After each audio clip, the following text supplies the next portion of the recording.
दोस्तों, आज की इस वीडियो में हम आपको एक औरत के एक घोड़े का सच्चा वाकया बताने वाले हैं, जिसमें एक औरत अपने घोड़े से खूब प्यार करती थी। उसके बाद उस घोड़े ने औरत के साथ जो किया, उसे जानकर आप एकदम हैरान हो जाएंगे और ये सोचने पर मजबूर हो जाएंगे कि ऐसा कैसे हो सकता है। इसलिए दोस्तों, आज की ये वीडियो आपके लिए बहुत ही ज्यादा खास होने वाली है। आप इस वीडियो को पूरा आखिर तक देखते रहिए और जल्दी से आप इस वीडियो को एक लाइक करके चैनल को भी सब्सक्राइब कर लें। दोस्तों, भारत एक ऐसा देश है जहां पर जानवर पालना एक आम सी बात है। भारत में पालतू जानवर के तौर पर कुत्ते, बिल्ली, ऊंट और कुछ जगह पर लोग घोड़े पालने के भी शौकीन होते हैं। लेकिन इस शौक को पूरा करना हर किसी के बस की बात नहीं है। एक बार एक भारतीय औरत ने घोड़ा पाला, फिर उसके साथ कुछ ऐसा हुआ जिसको देखकर पूरा गांव सदमे में आ गए। दोस्तों, हम आपको बता दें, यह वाकया भारत के पंजाब इलाके में पेश आया। यहां पर किसी जमाने में एक भागीचारण औरत रहती थी, जिसकी उम्र तकरीबन 28 साल बताई जा रही है। यह वाकया उस दौर का है जब भारत पर अंग्रेज हुकूमत किया करते थे और अंग्रेजों ने रियासत के उसूल यहां के राजा के हवाले कर रखे थे। हम आपको बता दें, यहां का राजा बहुत बुरा इंसान था। वो अक्सर अपने लोगों पर जुल्म सितम किया करता था। एक बार का जिक्र है कि एक राजा ने शिकार का प्रोग्राम बनाया। इसके लिए उसने गांव भर से घोड़े मंगवाए। खूब तहकीक के बाद राजा के आदमियों ने भागीचारण का भी घोड़ा चुन लिया और फिर उसको राजा के सामने पेश करके कहा, महाराज, ये घोड़ा इंतहाई आला किस्म का है और इसकी तरबियत भी बहुत अच्छे तरीके से की गई है। राजा ने जब उस घोड़े की खूब तारीफ सुनी तो राजा उस घोड़े की सवारी करने लगा। सवारी के बाद राजा भी उस घोड़े का गुणगान करने लगा।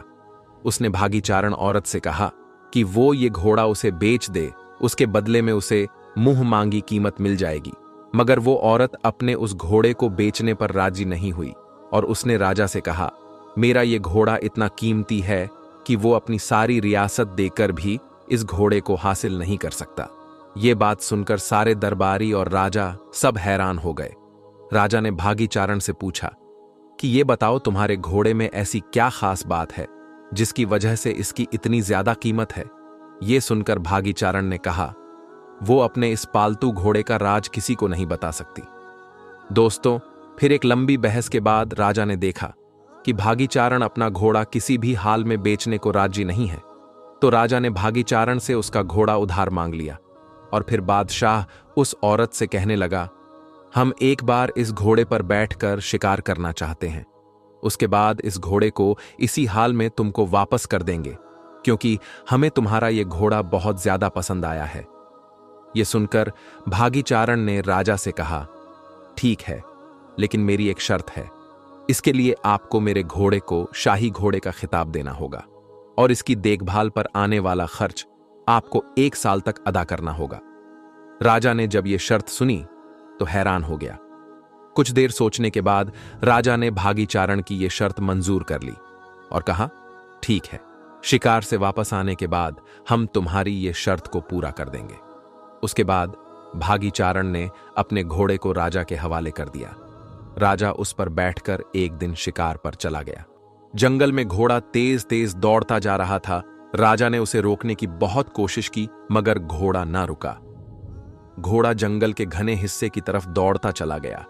ये देखकर राजा के सिपाही और उसके साथ जो आदमी थे, सब के सब हैरान थे कि इससे पहले राजा ने इतने घने जंगल में कभी शिकार नहीं किया।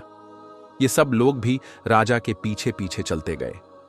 राजा का घोड़ा काफी देर तक ऐसे ही दौड़ता रहा और उन्हें जंगल के एक ऐसे हिस्से में ले गया जिसे कोई नहीं जानता था।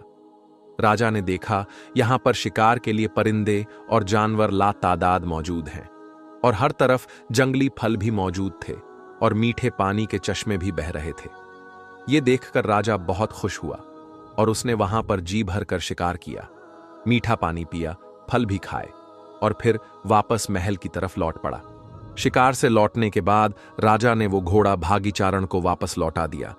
लेकिन घोड़ा लौटाते हुए राजा बहुत दुखी था। राजा जान गया था कि यह घोड़ा बहुत कीमती है, इसमें कोई तो राज छुपा हुआ है।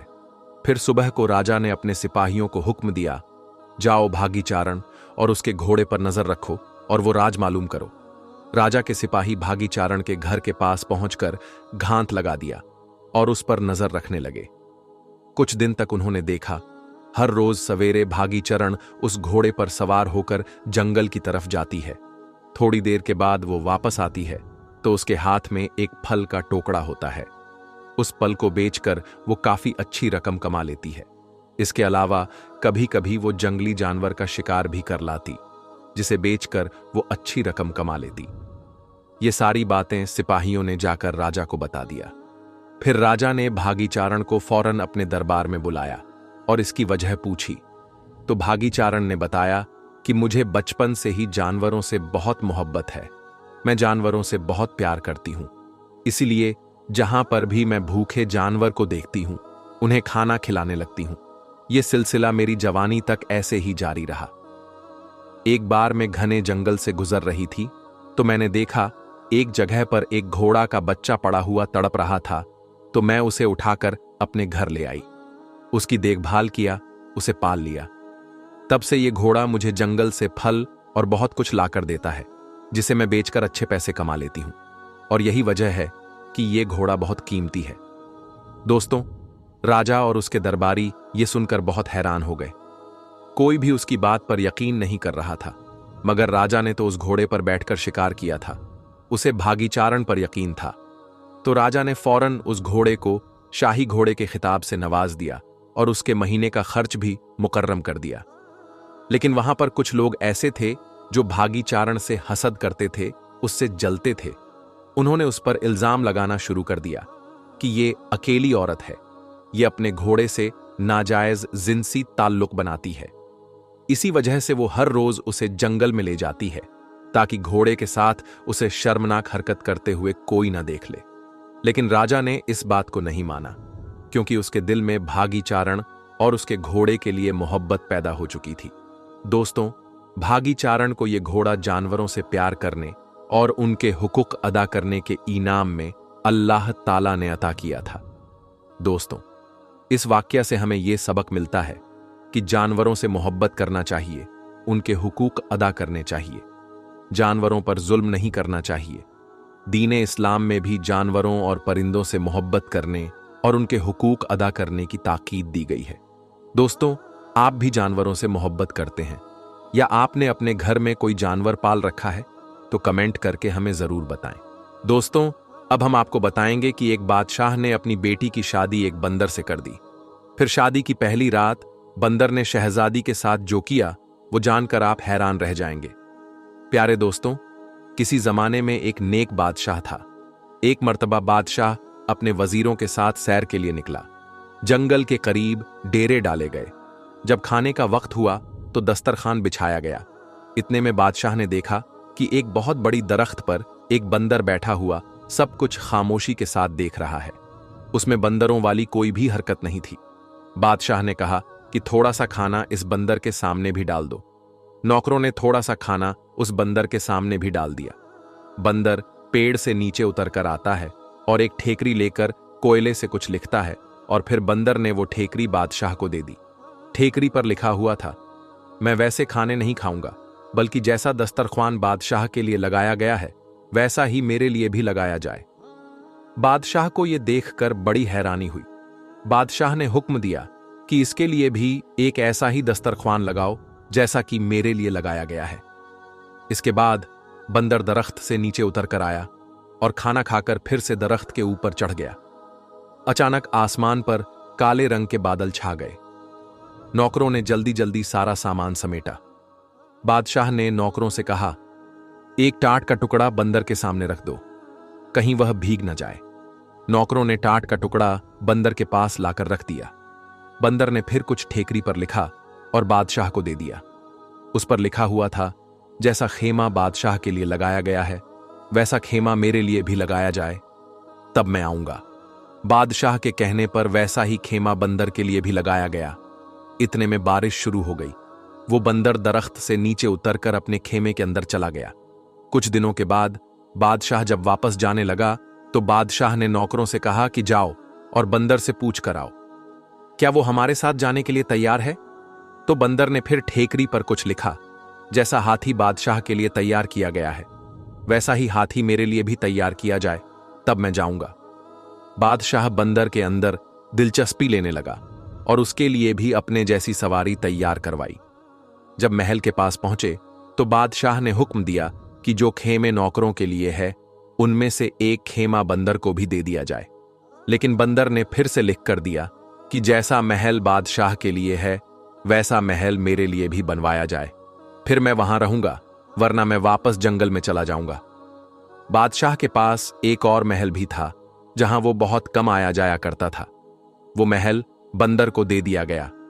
बादशाह की बीवी और नौकरों को बंदर से बहुत ज्यादा चीड़ हो गई थी। इधर बंदर ने बादशाह के महल में भी आना जाना शुरू कर दिया। बंदर मुकदमे बहुत ही गौर से सुनता।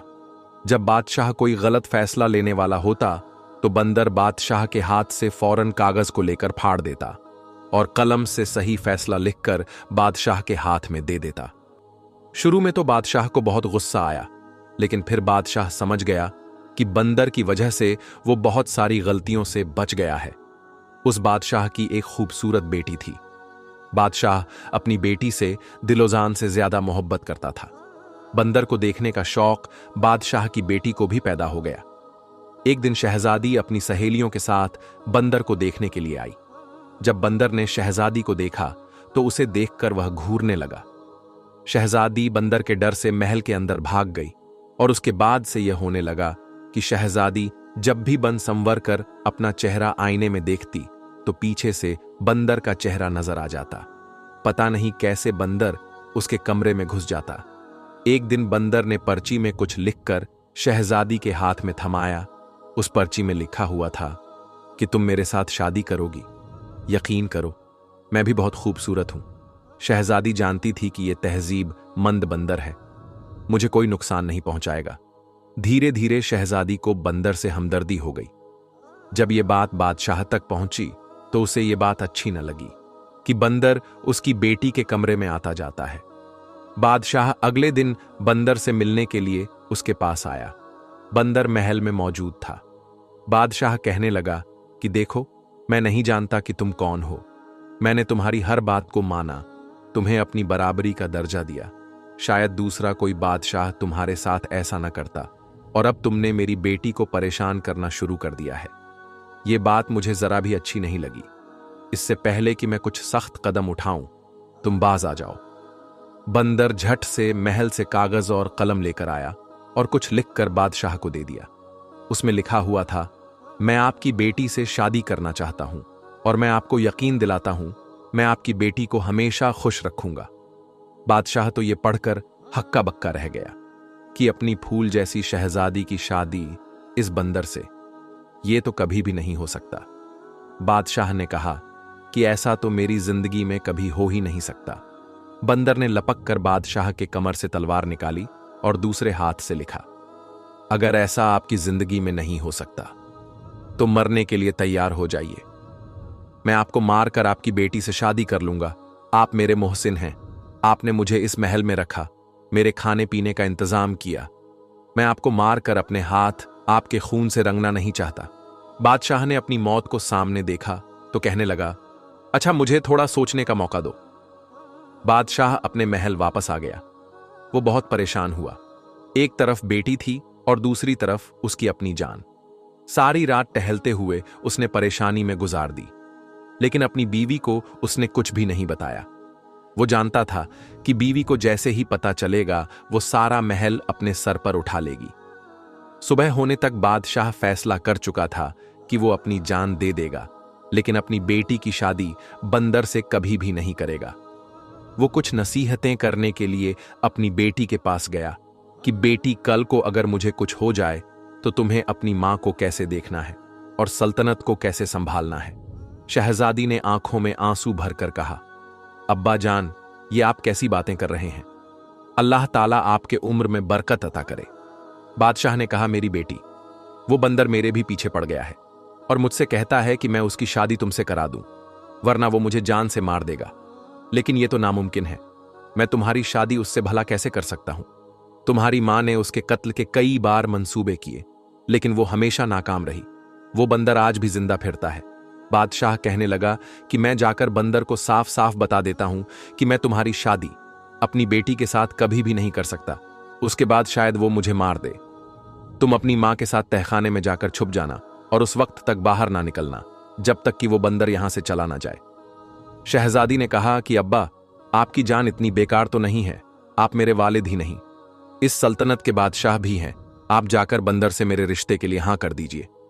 आखिरकार शहजादी ने जैसे तैसे अपने बाप को मना ही लिया।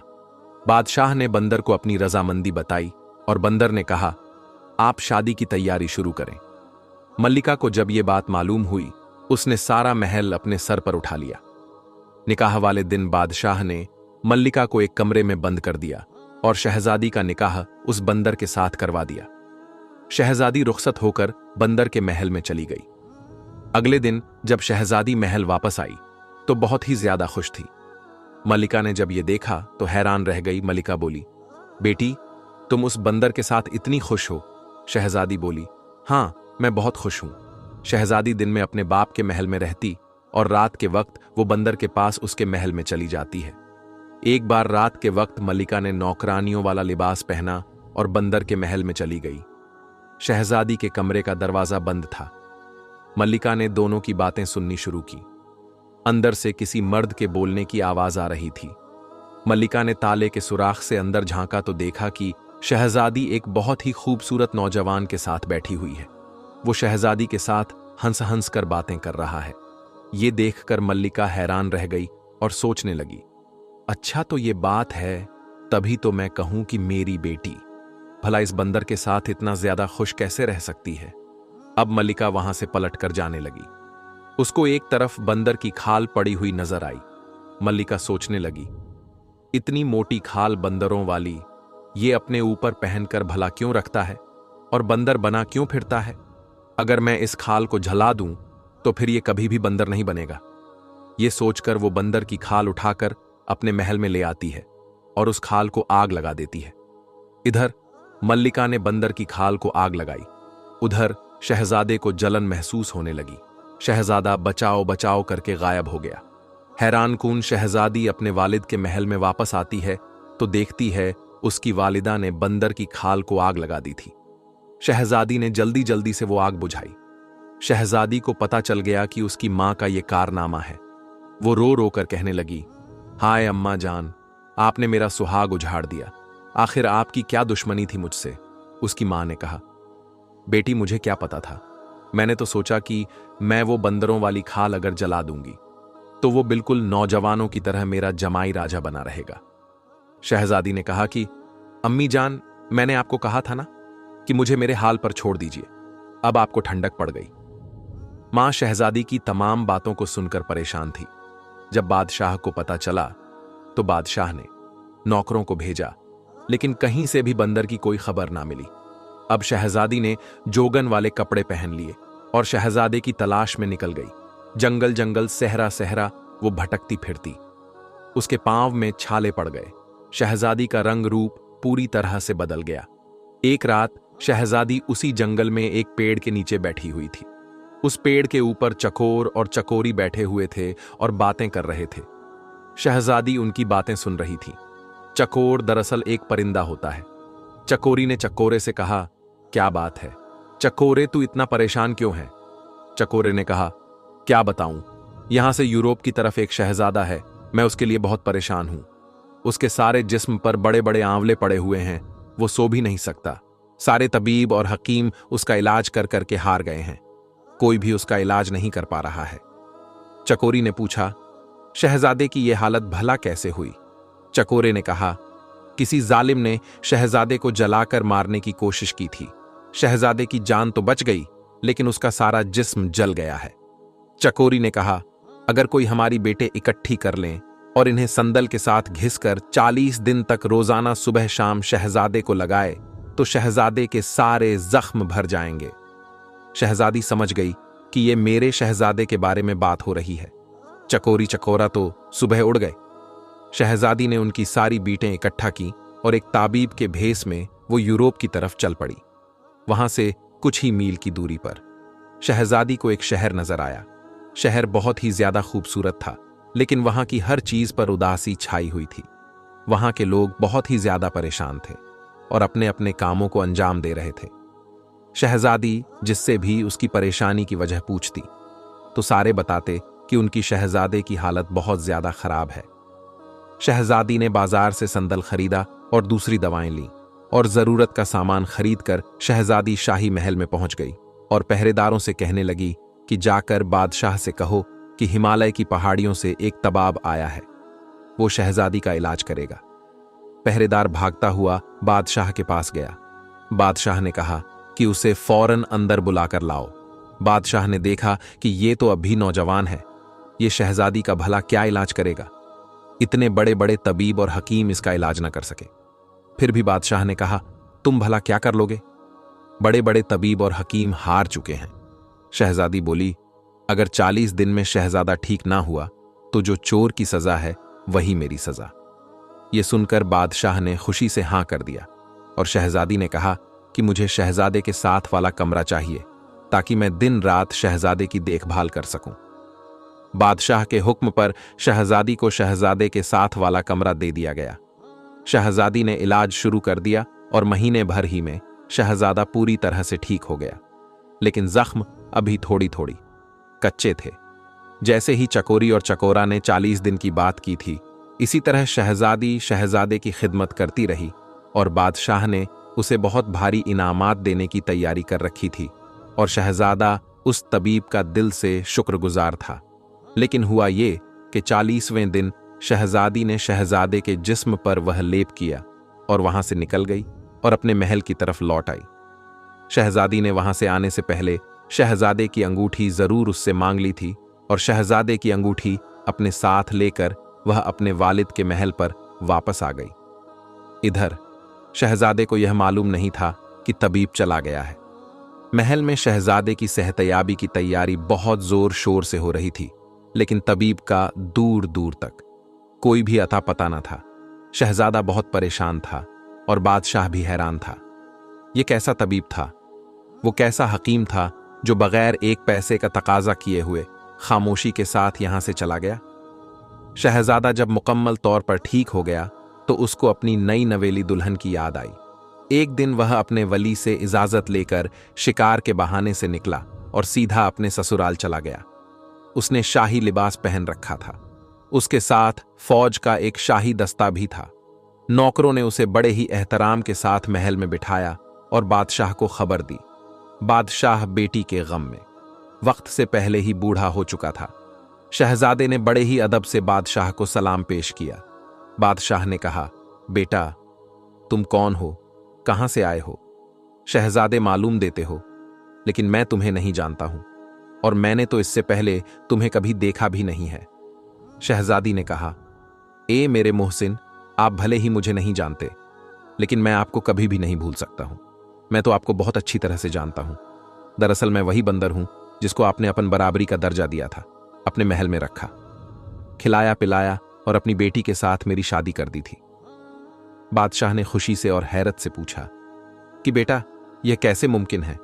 शहजादी ने कहा कि आपको मैं अपनी कहानी बाद में बताऊंगा, पहले बताइए कि मेरी दुल्हन कहां है। बादशाह ने कहा, बेटा वो तुम्हारे जाने के बाद उसी महल में अकेले रहती है। शहजादा वहां खुशी से भागा महल के अंदर गया। शहजादी गम की तस्वीर बनी बैठी थी, फूल सा चेहरा मुरझाया हुआ था शहजादे को अपने सामने देखकर। शहजादी को यकीन ही नहीं आया। शहजादी ने कहा, हां शहजादी, तुम्हारी मोहब्बत मुझे यहां खींच कर लाई है। तुम्हारी मां ने तो मुझे मारने में कोई कसर ना छोड़ा। मेरा सारा जिस्म बड़े बड़े आंवलों से भर गया था। मेरे बचने की तो कोई उम्मीद ना थी। शहजादी ने कहा, फिर तुम भला ठीक कैसे हुए? फिर शहजादे ने उसे पूरी कहानी बताया। शहजादी ने कहा, अच्छा, फिर तो आपने उस हाकिम को बहुत मालामाल कर दिया होगा। शहजादे ने कहा, नहीं, हैरत की बात यह है कि उसने हमसे कुछ भी ना लिया सिवाय मेरी एक अंगूठी के, और वो चुपचाप वहां से चला गया। शहजादी ने उसे अंगूठी दिखाते हुए पूछा, क्या यही आपकी अंगूठी है? शहजादे ने कहा, हां, लेकिन ये तुम्हारे पास कैसे आई?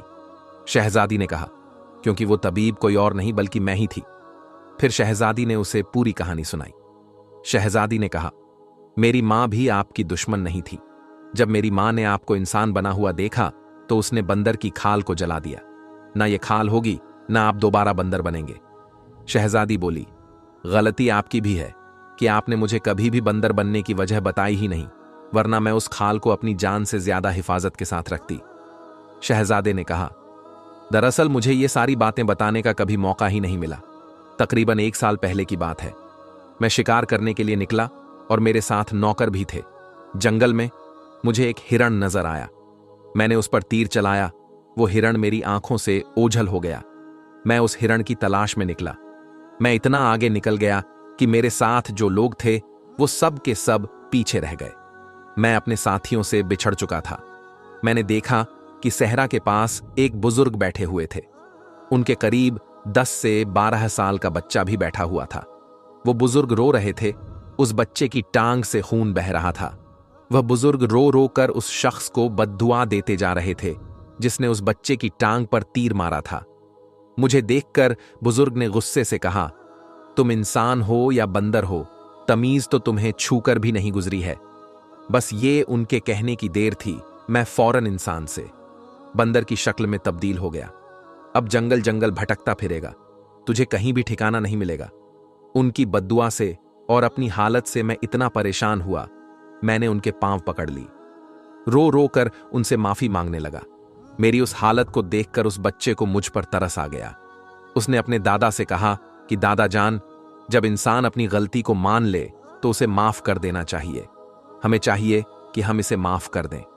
लड़के ने जब बहुत ज्यादा इसरार किया तो बुजुर्ग ने कहा कि देख, इससे सीख, तूने इसके साथ क्या किया और ये तेरी भलाई मांग रहा है। खैर, मैं अपनी बद्दुआ तो वापस नहीं ले सकता, लेकिन इसे कम कर सकता हूं। साल भर तू बंदर ही रहेगा। जब कोई लड़की तुझसे हमदर्दी करते हुए शादी के लिए तैयार हो जाएगी, तब तू अपनी असली हालत में वापस लौट आएगा। अगर 1 साल से पहले तेरी शादी हो गई, सिर्फ अपनी बीवी के सामने ही तू इंसान की शक्ल में आ सकेगा। मजबूर होकर मैं वहां से आ गया।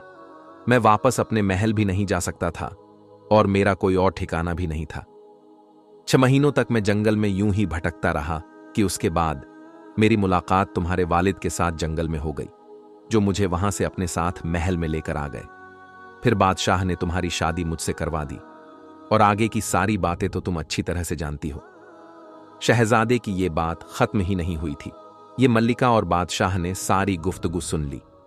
फिर मल्लिका ने शहजादे से माफी मांगी और शहजादे ने मल्लिका को माफ कर दिया। बादशाह ने कहा, हमारा कोई बेटा नहीं है, बेटा अब तुम मेरे पास रहोगे। शहजादे ने कहा, अभी तो मुझे अपनी दुल्हन को लेकर अपने महल पर जाना है, अपने वालिद से मिलवाने के लिए, लेकिन मैं आपसे वादा करता हूं, मैं आपका हाथ बटाने जरूर आता रहूंगा। उसके बाद शहजादा अपनी दुल्हन को साथ लेकर अपने वालिद के पास चला गया और फिर दोनों हंसी खुशी अपनी जिंदगी को गुजारने लगे।